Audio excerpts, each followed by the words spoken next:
एक बहुत बड़े जंगल में वनराज नाम का एक शेर रहता था। वह अपनी जवानी में बहुत खूंखार था, लेकिन अब वह बूढ़ा और कमजोर हो गया था। अब वह शिकार करने के लिए दौड़ नहीं पाता था। इसलिए उसने एक चाल चली। उसने पूरे जंगल में खबर फैला दी कि वह बहुत बीमार है और अपने अंतिम दिन गिन रहा है।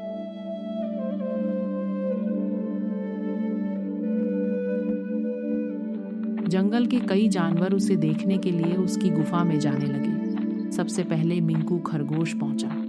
वह डरते डरते गुफा के भीतर गया। गुफा के अंधेरे में वनराज की आंखें अंगारे की तरह चमक रही थीं। मिंकू ने जैसे ही गर्दन झुकाई, वनराज ने एक ही झटके में उसका काम तमाम कर दिया। अगले कुछ दिनों तक यही सिलसिला चला। हिरण, लोमड़ी और यहाँ तक कि एक छोटा नीलगाय भी गुफा के भीतर गया और फिर कभी बाहर नहीं दिखा।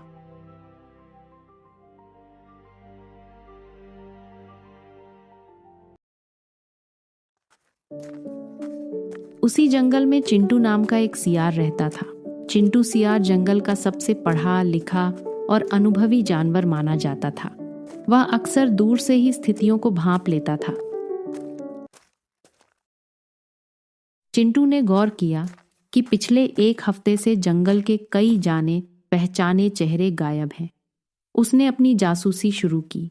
वह चुपके से राज गुफा की ओर जाने वाले रास्ते पर एक ऊंचे पत्थर के पीछे छिप गया।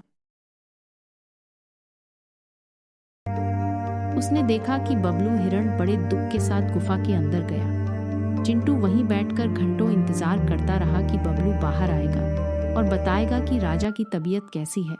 सुबह से दोपहर हुई, दोपहर से शाम, लेकिन बबलू बाहर नहीं आया। चिंटू के कान खड़े हो गए।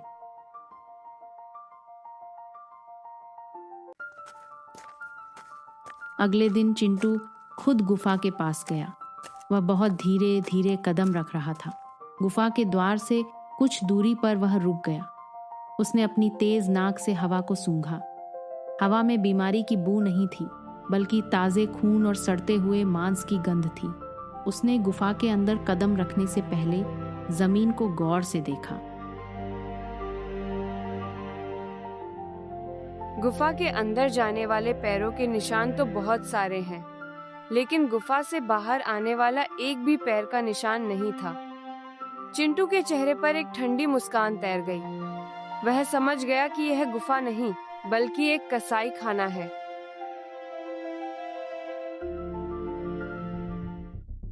अंदर से शेर की आवाज आई। बेटा चिंटू, तुम बाहर क्यों खड़े हो? अंदर आओ। मुझे अपनी आंखें मूंदने से पहले तुम जैसे समझदार सियार से कुछ ज्ञान की बातें करनी है। चिंटू मुस्कुराया और बोला, महाराज, मैं अंदर तो आ जाता, लेकिन मुझे यहाँ की जमीन पर एक अजीब बात दिखाई दे रही है। कैसी बात? महाराज, गुफा के अंदर जाने वाले पैरों के निशान तो बहुत सारे हैं, लेकिन गुफा से बाहर आने वाला एक भी पैर का निशान नहीं है। इसका मतलब है कि जो अंदर गया वह कभी वापस नहीं आया। इसलिए बेहतर होगा कि मैं बाहर से ही आपकी लंबी उम्र की दुआ मांग लूं।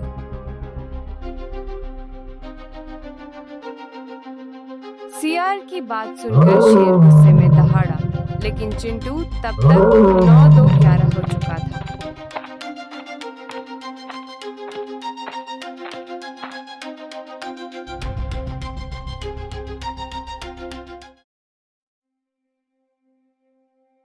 चिंटू ने उसी रात पूरे जंगल की महा पंचायत बुलाई।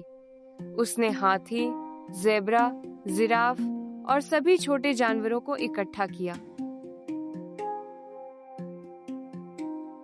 भाइयों, जिसे हम अपना राजा मानकर सम्मान दे रहे थे, वह हमारे अपनों का भक्षक बन चुका है।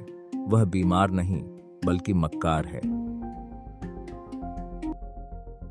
चिंटू ने विस्तार से समझाया कि कैसे वनराज ने छल से सबको मारा। जानवरों में गुस्सा और खौफ दोनों था। हाथियों के सरदार गजराज ने पूछा, अब हमें क्या करना चाहिए? क्या हम हमला करें? नहीं, हिंसा से हिंसा बढ़ती है। हम उसे उसके अपने जाल में फंसाएंगे। आज से कोई भी जानवर उस पहाड़ी की ओर नहीं जाएगा। हम उसे असहयोग से हराएंगे।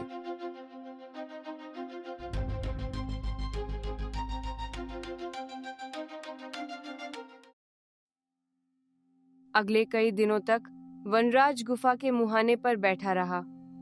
वह हर आहट पर चौकन्ना हो जाता, यह सोचकर कि कोई शिकार आ रहा होगा, लेकिन पूरा जंगल कब्रिस्तान की तरह शांत था। उससे अब कोई कौवा भी खबर देने नहीं आता था। भूख ने शेर की कमर तोड़ दी। जो शेर कभी जंगल का गौरव था, वह अब हड्डियों का ढांचा बन चुका था। अंत में एक बरसात की रात वनराज ने अपनी अंतिम सांस ली। वह मर गया, लेकिन वह ताकत से नहीं, बल्कि एक सियार की बुद्धि और जंगल की एकता से हारा था।